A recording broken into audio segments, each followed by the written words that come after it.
ngiye kugama asangana umudamu urimo nta n'umwana urimo. Umudamu ahita anyakira ni neza, arangije aranyakira, amaze kunyakira arangiye mbona afashe imyenda yambagiye ayikuyemo, arangiye yambara utwenda tugufiya cyore, arangiye azanyicara imbere. Nanjye ndamwira ndituriza, akanyegera amubaza ati se yako sinavumugira icyo mubaza, naracejekaga.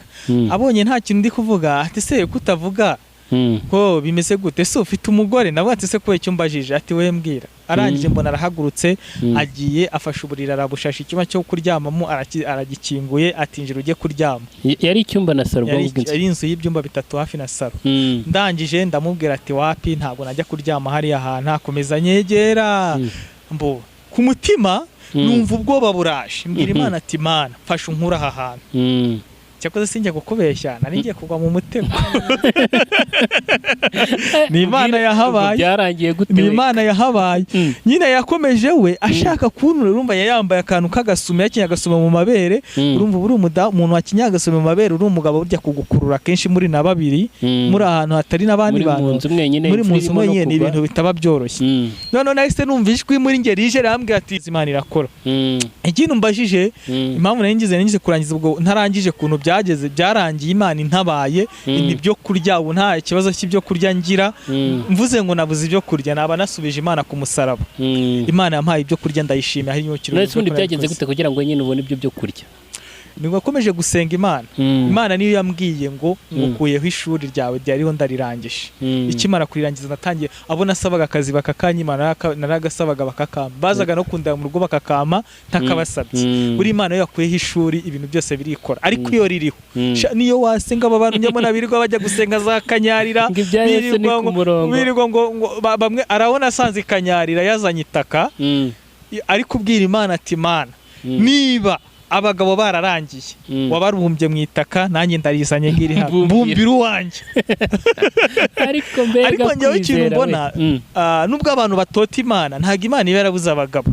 Ibi bafite ahubwo ni isaha y'Imana ibitaragera. Hari igihe Imana iba itegura ibintu by'umugisha, twebwe tugashaka ngo Imana izane ibyihuse, ariko Imana igutegura iby'umugisha. Imana intabara gutyo. Ndashima Imana, na n'ubu Imana yarabikoze, nanyuze muri ubwo butayu ndababara, ariko Imana izakubigenza neza, ubumeze neza, nta kibazo mfite. Haleluya. Nkomeza guhura, nkomeza gukorera Imana, nkomeza kuyobora korali, nkomeza gukora ibintu by'ivuga butumwa. Ikindi kintu cyambayeho nacyo nongeye gusubiraho, buriya abantu b'abakristo bagiye baba maso, kuko buriya yo dusenga Satani araturwanya. Navuye ahantu ndi kugenda, ndi kugira ngere mu rugo, imvura iragwa iguye, njya kugama ahantu, ngira ngo ni urugo rurimo rw'umupapa n'umumama. Ngiye kugama asangana umudamu urimo nta n'umwana urimo. Umudamu ahita anyakira ni neza, arangije aranyakira, amaze kunyakira arangiye mbona afashe imyenda yambagiye ayikuyemo, arangiye yambara utwenda tugufiya cyore, arangiye azanyicara imbere. Nanjye ndamwira ndituriza, akanyegera amubaza ati se yako sinavumugira icyo mubaza, naracejekaga. Abonye nta kintu ndi kuvuga ati se kutavuga ko bimeze gute, se ufite umugore? Navuga ati se ko icyo mbajije, ati we mbwira. Arangije mbona arahagurutse agiye afashe uburiri arabushasha icyuma cyo kuryamamo aragikinguye, atinjira ujye kuryama. Yari icyumba na saro, yari inzu y'ibyumba bitatu hafi na saro. Ndangije ndamubwira ati wapi, ntabwo najya kuryama hariya ahantu. Akomeza nyegera mbo ku mutima numva ubwoba buraje, mbwira Imana ati Mana mfasha unkura aha hantu. Cyakoze sinjye kukubeshya, nari ngiye kugwa mu mutego. Ni Imana yahabaye, byarangiye gute? Ni Imana yahabaye. Nyine yakomeje we ashaka kuntura, urumva yambaye akantu k'agasume, yakinye agasuma mu mabere. Urumva buri umuntu wakinye agasuma mu mabere, uri umugabo burya kugukurura kenshi muri na babiri, muri ahantu hatari n'abandi bantu, muri mu nzu mwenyine, ni ibintu bitaba byoroshye. None nahise numva ijwi muri nge rije rambwira ati Perezida, nkawe nka perezida uzabwira icyo abantu waguye mu cyaha cy'ubusambanyi? Wari perezida wa korali? Nari perezida wa korali. Ndangije mpita nsenga, mbwira Imana ati Mana niba uri Imana yumva gusenga, ubarira unkura aha hantu. Imvura yaraguye iragwa, muri kwa kugwa nagiye kubona mbona yamvurira irakubise mpita mpaguruka ndataha. Ikubita gute? Imvura yaraguye nyine ari nyinshi irangije iguye nyinshi nge mpita mpaguruka ndasohoka nsosaza nyirukaho kuko nguragiye Satani ni umugome. Buriya abantu nubwo tunyura mu butayu Imana ikatugira neza, ntimukagire ngo Imana yikugire neza ngo ibigeragezo biba bivuyeho. Arabagabo benshi Imana igirira neza amara kubagira neza bakibagirwa Imana yabakuye bagatangira kujya mu busambanyi, agatangira kubona umugore afite atari Imana yamuhaye. Ndagira nkubwire ngo iyo ni Satani iri kugutera. N'abadamu nabo sabagabo bonyine, ari n'abadamu Imana imara kugirira neza bagatangira kubona badakwiranye n'abagabo babo. Mbagira inama abo ngabo yuko mwajya munyurwa n'abagabo kuko ni Satani uri kugira ngo abaneshe abakure mu byizerwa. Byaje kugenda gutyo rero mbona urwo rugamba ndarucitse, ariko abantu nahise nshima Imana ndavuga ati Imana ubwo nkuye ahantu ndagushima. Niyo mpamvu icyo nabwira abantu nuko abantu bakorera Imana bagira kwirinda, kubera ko muri iyi si Satani afite ibishuko biri gushaka gukura abantu mu gakiza. Abantu Satani ari gushaka kubagusha mu buryo butandukanye, cyane cyane abagabo Satani ari gushaka kubagusha akoresheje abagore. Ari abadamu nabo Satani ari gushaka kubagusha akoresheje abagabo. Niyo mpamvu ikintu dusabwa twese ni ukuba maso. Ni ukuri. Nubura ikintu kiri gusenya ingo ni nicyo kintu hanini, ikintu kiri gusenya ingo nicyo kirimo. Ahubwo ni nacyo abantu ntabwo bari kunyurwa n'abagore babo bafite. Abagore ntibari kunyurwa n'abagabo babo bafite. Yarangiza yagera hirya ugasanga atangiye kwirengagiza umugabo afite, yawe n'umugabo bwawe ndamukunda ari umugore, agahita atangira kumwikiriza. Buri iteka ryose buriya Yosefu ikintu cyamutsindishirije, Yosefu yagize guhakana muri we. Uriya muka Potifari yashatse ko baryamana, ariko Yosefu kuko arazi umuhamagaro Imana yamushyizemo, arangira avuga ati ntabwo nakora icyaha cyo kuryamana nawe. Aremera ajya muri gereza arafungwa, ariko nawe byamuhesheje ingororano.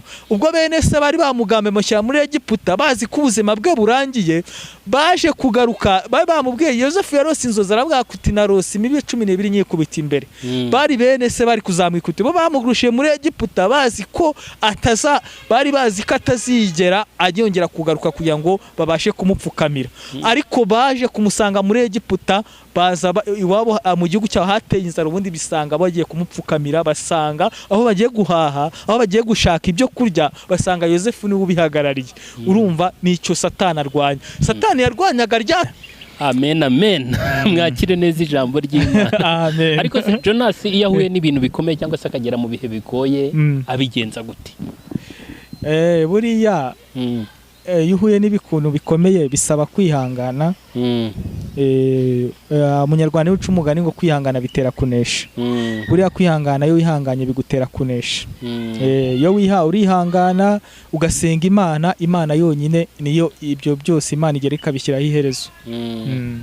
None se John, na wenda nihe nama wagira abavuga butumwa bagenzi bawe muri rusange? Kuko hari abavuga butumwa tukabona umuntu arabwiriza akari n'umusambanyi, tukumva ngo ni pasiteri ariko ngo yatwaye umugore wa runaka. Oya icyo cyerekanye kubwire. Buriya ari abantu baba pasiteri n'abavuga butumwa bameze nk'ikiraro. Ikiraro gute kandi?